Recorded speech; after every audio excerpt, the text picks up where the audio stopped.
everybody, it's Dr. Amy. So it is time for another Tuesday tip, and this one is all about the MTHFR kiddos.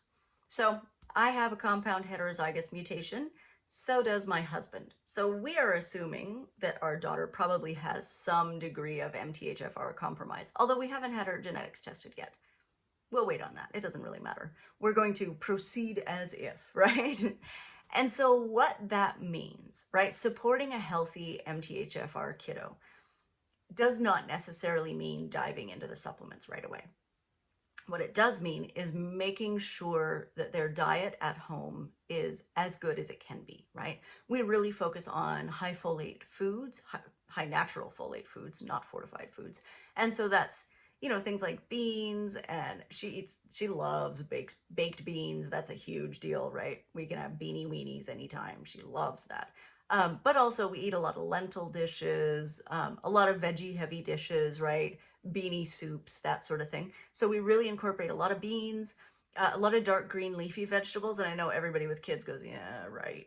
So we discovered a wonderful thing, a magic workaround called a green smoothie. She thinks it's fantastic, right? Like we tell her it's superpower juice, that's why it's green. And so we put a banana, a little bit of protein powder, and a block of frozen spinach. We get frozen spinach in these weird blocks. It's very strange, but we'll put half of one of those in the blender.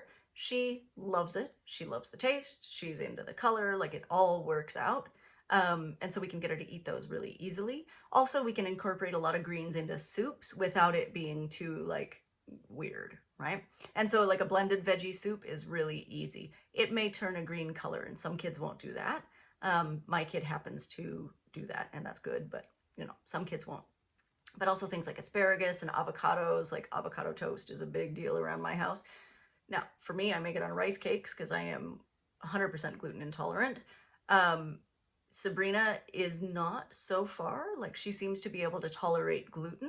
And so we found a good whole wheat bread that is not made with fortified flour. And so we give her avocado toast on that, right? And sandwiches and things like that. So she can pack a normal lunch to school, like she's in grade 1. It's a big deal to have a sandwich at lunch, whatever. And so she has a sandwich like other kids, right? We're not making food really weird. And we're trying not to limit her too much. And so we have a lot of conversations about food, but we don't necessarily, we don't tell her if she's going to a friend's house, no, you can't eat pizza because it's fortified, blah, blah, blah, blah, blah. Yeah, I don't want to get into that weird mindset. I am hoping that since 90% of the food that she eats is either made at home or eaten at home, right? It's our food, that we're covering most of the bases, and that other 10%, she can just be a kid. Because I don't want to limit her in that way. I don't want her to be like that kid that can't eat anything, or the kid that, has a lot of fear around food. I don't think fear around food is healthy for kids. So we really work on diet. Outside of that, she takes 2 supplements regularly. And by regularly, I mean probably 4 to 5 days a week. We're not a everyday supplement family, mostly because it just doesn't work out. But also I think that we need breaks from even vitamins, right? Like we need breaks from every supplement. And so one is an omega-3. It's a fish oil. Just because, this standard American diet and our food sources are weighted more heavily to omega-6 fats. So I like to get those good anti-inflammatory omega-3s in there. And the other is a gummy multivitamin that does have a methylated folate in it. Great. After that, we're done.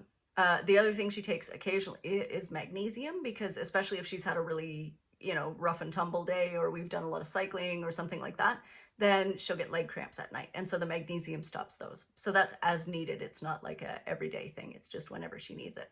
And that's it, right? I am not big on supplementing kids heavily. I don't think it's a good idea. So I want her to get kind of the bare minimum, and that's all. If she gets sick, then we add in a few things, like usually elderberry syrup or vitamin C, things like that. But that's pretty standard, right? Like there's nothing crazy here. It's not a big deal. And that's it, right? So for healthy kids, outside of that, lots of fresh air, lots of activity, lots of time in nature, lots of running around being a kid, and ta-da, healthy MTHFR kids. So don't overthink it. It doesn't have to be 100%. Nothing needs to be 100% with kids. 80% is really good, right?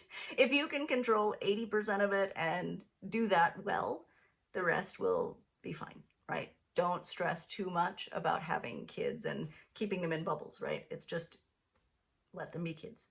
Okay, Tuesday tip.